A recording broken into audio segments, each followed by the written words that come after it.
Yes, and in Revelation 21, those first few verses that we looked at,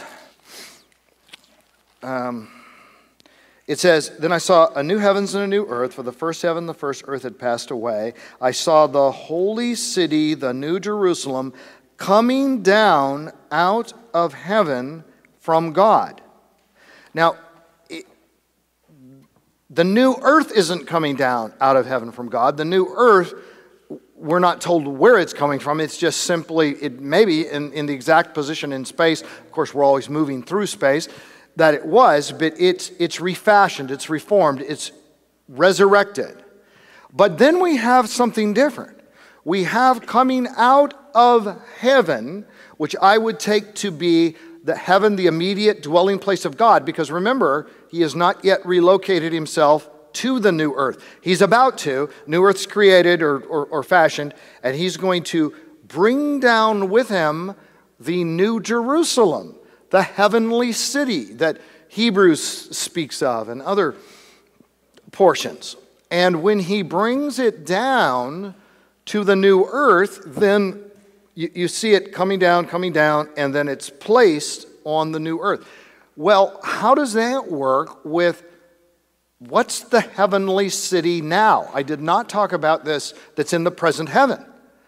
I didn't talk about this before, but I could have when we were talking about the issue of physicality. Is there anything physical in the present heaven? Well, since this is coming down from heaven to the new earth, and when it is on the new earth, it is clearly physical.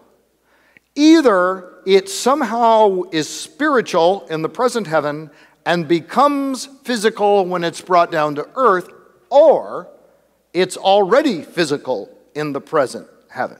Because it's certainly physical on the new earth. I mean, you could not be more explicit. And again, when people take it metaphorically, I just have to laugh sometimes because it's got all of these stones. These are heavy, weighty stones, and this is made out of stone. And it's almost like screaming at us. Stone, tangible, it has weight, gravity affects it. It's not invisible, bubbly, floaty, non-material. It's substance, rock, and precious jewels, and stones, and streets, and water that's flowing. You got all of these things to send the message of physical.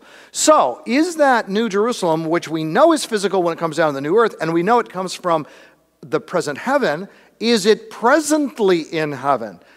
A physical entity. And how does that work? When somebody dies, is the New Jerusalem right now unoccupied? Is it like people are in the present heaven and it's in the present heaven too, but not occupied until it comes down to earth, until the resurrection? That's possible. We're simply not told. But we are told that there is this city. We're told in Hebrews, and we're told obviously here in Revelation. So it comes down, the directional question, it comes down out of heaven from God. But then it says, God himself comes down. That's another directional thing. God comes down to dwell in that city, which is now on the new earth. And there's a throne, two thrones. Jesus sits on one of the thrones, and then his people reign under him. So that's what Scripture says.